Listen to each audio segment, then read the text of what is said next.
के CEO Elon Musk दुनिया के सबसे अमीर व्यक्ति बन गए हैं। उनकी कुल संपत्ति 185 बिलियन डॉलर यानी करीब 1 खरब 85 अरब डॉलर को पार कर गई है।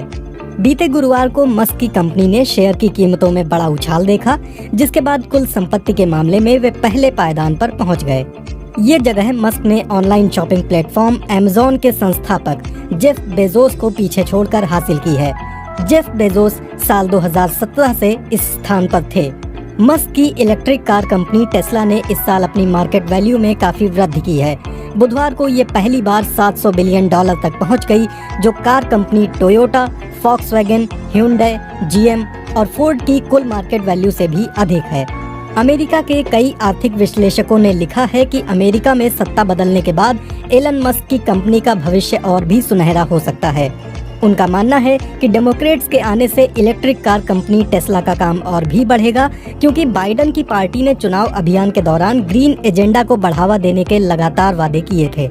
एलन मस्क के काम का दायरा सिर्फ भविष्य की कारें बनाने वाली कंपनी तक सीमित नहीं है।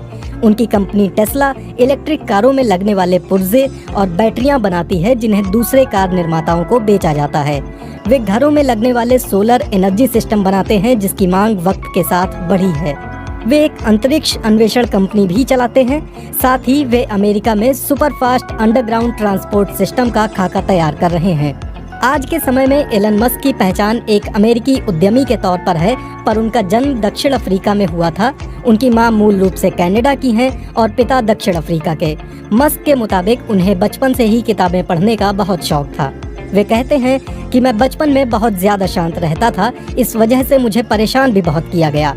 10 साल की उम्र में एलन मस्क ने कंप्यूटर प्रोग्रामिंग सीखी और 12 साल की उम्र में उन्होंने ब्लास्टर नामक एक वीडियो गेम तैयार किया, जिसे एक स्थानीय मैगजीन ने उनसे 500 अमेरिकी डॉलर में खरीदा। इसे मस्क की पहली व्यापारिक उपलब्धि कहा जा सकता है। 49 साल के एलन मस्क के बिजनेस की शुरुआत असल में साल 1999 में हुई, जब उन्होंने और उनके भाई किम्बल ने अपनी सॉफ्टवेयर कंपनी Zip2 के लिए एक सफल डील तलाश ली। इससे मिले पैसे को 27 साल की उम्र में मस्क ने एक नई कंपनी में लगाया, जिसका नाम था X.com, और इस कंपनी का दावा था कि वो पैसा ट्रांसफर करने की व्यवस्था में क्रांति लाने वाली है। मस्क की इसी कंपनी को आज पेपाल के नाम से जाना जाता है, जिसे साल 2002 में eBay ने खरीद लिया था और इसके लिए मस्क को 165 मिलियन डॉलर मिले थे। ये उनके करियर की बड़ी उपलब्धि थी। इसके बाद मस्क ने अंतरिक्ष अन्वेषण की तकनीकों पर काम करना शुरू किया। उनके इसी प्रोग्राम को स्पेस एक्स का नाम दिया गया, जिसने कहा कि मनुष्य आने वाले वक्त में दूसरे ग्रहों पर भी रह सकेंगे। साल 2004 में एलन मस्क ने इलेक्ट्रिक कार कंपनी टेस्ला की बुनियाद रखी और उन्होंने कहा, भविष्य में सब कुछ इलेक्ट्रिक होगा, स्पेस में जाने वाले रॉकेट भी, और टेस्ला इस बदलाव को लाने में अहम भूमिका निभाएगी। कुछ साल पहले हुए इस इंटरव्यू में मस्क ने कहा था, मैं नहीं जानता कि मेरे पास कितनी संपत्ति है। ये इस तरह से नहीं है कि कहीं नोट के बंडल पड़े हुए हैं। इसे ऐसे देखना चाहिए कि टेस्ला, स्पेस एक्स और सोलर सिटी में मेरी हिस्सेदारी है और बाजार में उस हिस्सेदारी की कुछ कीमत है, पर मुझे वाकई इससे फर्क नहीं पड़ता, क्योंकि मेरे काम करने का लक्ष्य ये नहीं है।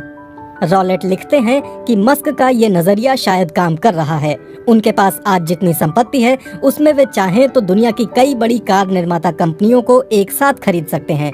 वे इस साल 50 साल के हो जाएंगे, पर एक दौलतमंद शख्स के तौर पर दुनिया को अलविदा कहने का उनका सपना बिल्कुल नहीं है। मस्क कहते हैं कि वे मंगल ग्रह पर एक बेस बनाने में अपनी पूंजी का सबसे बड़ा हिस्सा लगाना चाहते हैं और उन्हें कोई आश्चर्य नहीं होगा अगर उन्होंने इस मिशन को सफल बनाने में अपनी सारी पूंजी लगा दी। मंगल ग्रह पर मनुष्यों का एक बेस मस्क की नज़र में बहुत बड़ी सफलता होगी। वे मानते हैं कि इससे भविष्य बेहतर होगा। स्पेस एक्स की स्थापना को लेकर भी BBC से हुए इंटरव्यू में मस्क ने कहा था, मैंने कंपनी इसलिए बनाई क्योंकि मैं इस बात से असंतुष्ट था कि अमेरिकी स्पेस एजेंसी अंतरिक्ष अन्वेषण को लेकर और महत्वाकांक्षी क्यों नहीं है, वो क्यों और आगे का नहीं सोच पा रही। मैं उम्मीद करता हूं कि भविष्य में चांद और मंगल ग्रह पर हमारा बेस हो और वहां के लिए लगातार फ्लाइट्स चलें।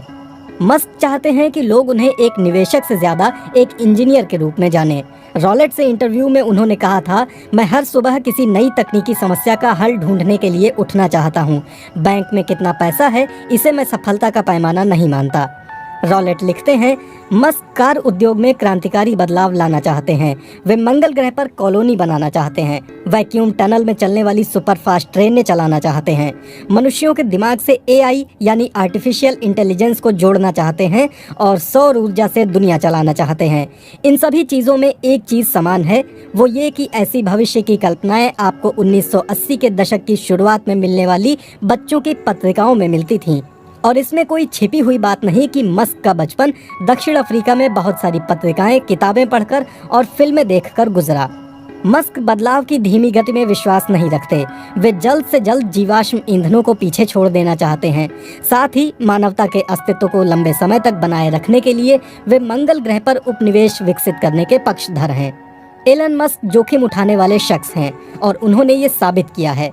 2008 में जब दुनिया ने आर्थिक मंदी का सामना किया तो मस्क की हालत भी काफ़ी खराब हो गई थी। इसके बाद उनकी नई कंपनियों ने कई असफलताएं देखी। स्पेस एक्स के पहले तीनों लॉन्च फेल हुए। टेस्ला में भी उत्पादन से जुड़ी कई समस्याएं आती रहीं और मस्क तंगी में फंस गए। अपने साक्षात्कार में एलन मस्क ने बताया था कि एक वक्त ऐसा भी आया जब उन्हें अपने खर्चों के लिए दोस्तों से पैसे उधार लेने पड़े।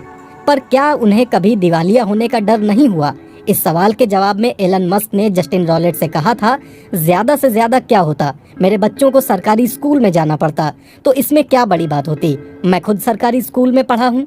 रॉलेट लिखते हैं, हमारी मुलाकात के दौरान मैंने पाया था कि मस्क एक चीज से जरूर निराश थे और वो थी आलोचनाएं। उनका कहना था कि आलोचनाएं किसी आधार पर होनी चाहिए, पर यहाँ तो लोग खुले तौर पर टेस्ला के डूबने का इंतजार कर रहे हैं।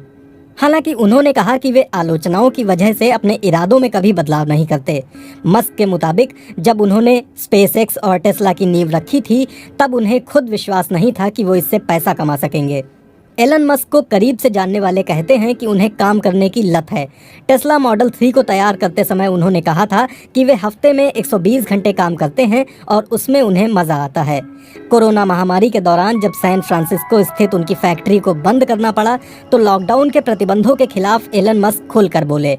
उन्होंने कहा, जो लोग महामारी का हवा बना रहे हैं वो बेवकूफ़ हैं। उन्होंने घर में रहने के आदेशों को जबरदस्ती बताया और कहा कि कोविड लॉकडाउन संवैधानिक अधिकारों के खिलाफ है। महामारी के दौरान ही एलन मस्क के घर बेटे का जन्म हुआ। इस मौके पर उन्होंने ट्विटर के जरिए दुनिया को बताया कि उन्होंने बेटे का नाम XAEA12 रखा है। कुछ लोग मानते हैं कि एलन मस्क के मन को पढ़ा नहीं जा सकता और उनके व्यवहार का पूर्वानुमान मुश्किल है, लेकिन इसका उनके काम पर जरा भी असर नहीं दिखता। बतौर उद्यमी वे एक दूरदर्शी इंसान हैं। सितंबर 2020 में उन्होंने कहा कि जल्द ही उनकी कंपनी की सभी कारें सेल्फ ड्राइविंग वाली हों। आपको हमारी वीडियो अच्छी लगी है तो लाइक और ऐसी नई वीडियोस को देखने के लिए चैनल को सब्सक्राइब और बेल आइकन दबाएं।